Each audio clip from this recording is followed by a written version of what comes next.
Колесо вывешено.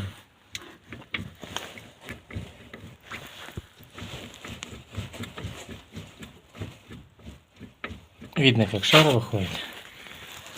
Видно, как сама стойка ходит.